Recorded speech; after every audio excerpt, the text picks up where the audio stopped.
Now in this video, we take a look at how we can add tasks for our kids. Okay, so we're on the home page of the Teacher Centre at the moment. We can see down here there's some active tasks already set there, but let's add some more tasks. So we're going to click here on this plus icon, and that takes us to this page here. So we've got the task date here. Now by default, that goes out today and then it's due in tomorrow. I'm going to change that though. I want them to get that on Thursday, and I don't want them to have to hand it in until Monday. Now just make sure you click apply once you've reset that, so we can see those new dates up here. Now the title, we can see by default that's just set around those due dates. We can change that if we want to. I might just leave that as is for the moment though.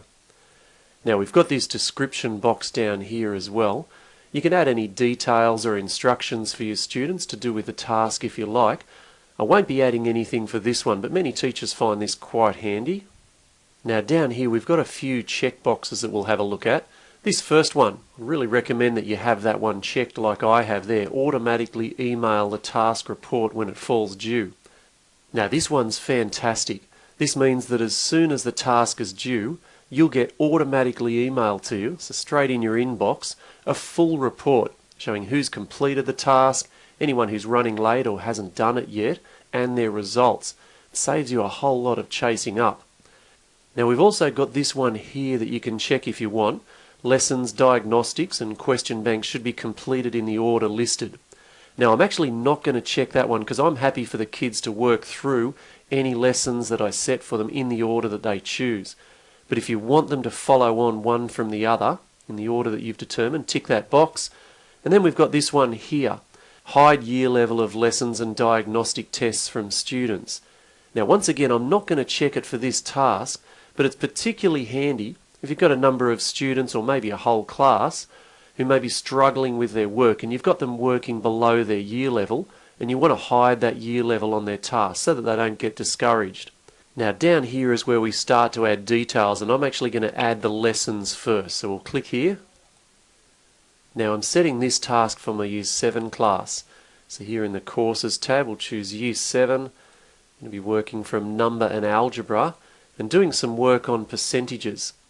So we've got all the percentages lessons over here, and I'm going to choose this lesson. Now you can choose one individual lesson or you can choose a number of lessons as well. I'm actually going to put this second one in. Now, do I want a third lesson, percentages as decimals? Now, looking at that, I think I might be better off leaving that one to a separate task. So what I can do, move over here and just click delete. That one's now gone. Now, if you want to change the order from these tasks, quite easy. Just click on one of the tasks and then you choose the up or the down button to change its position. I'm happy with how they are as the moment though. Now, a few things to consider up the top here. First of all, for lessons which have both online questions and a worksheet, you can determine whether you want the students to choose what they answer.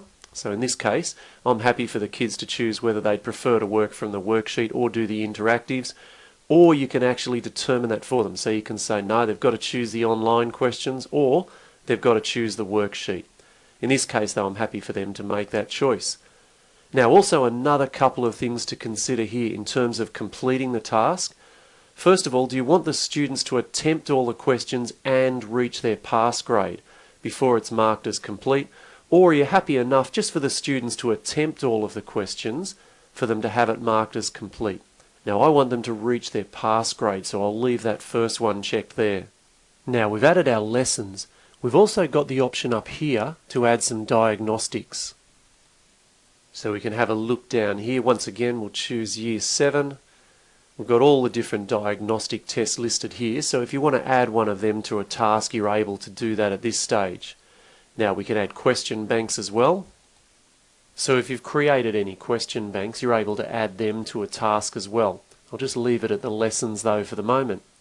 Now let's look at adding recipients, so in other words, the kids that we want to do the task. Now this is for my Year 7 class, so that's 7MAB here. And I've got the option to include the entire class in the task, or if you've divided your class up into groups, as I've done, you can choose some or all of the groups. Now what I'm going to do is actually apply it to the entire class, but I've got the option here to exclude groups, and I'm actually going to leave out this 7MAB Hadley group here. I'm going to get them to do a separate task at the same time. Now we can also look at individual students here. Now this allows you to include individual students, say if you want to set a separate task for just 1 or 2 kids, or in some cases, say for example in this class here, I've got a student, Janet, there she is there, and she's actually away on an extended holiday at the moment. So I don't want to assign this particular task to her, so I'm going to exclude Janet from this task. Okay, so I'm happy with all of those details. What I will do though, before I save it, I'm going to change the title of this task, so I'll call this Percentages as Fractions. Now once you've done that, we just need to click Save Task. So you can see there's our task down here. You can see it's going out tomorrow, it's due in next Monday. Now if we click on the actual task itself, then this will take us to the task progress report. Now you can see there's no results here, I've only just set the task. But once that's completed in a couple of days, you actually get that report emailed to you with all the details about how your kids have gone in that particular task. Excellent. Well, that's all that's involved in adding a task. Now, as always, we try to make things as simple as possible for you. Hopefully you're able to get out there and use that effectively as soon as you can.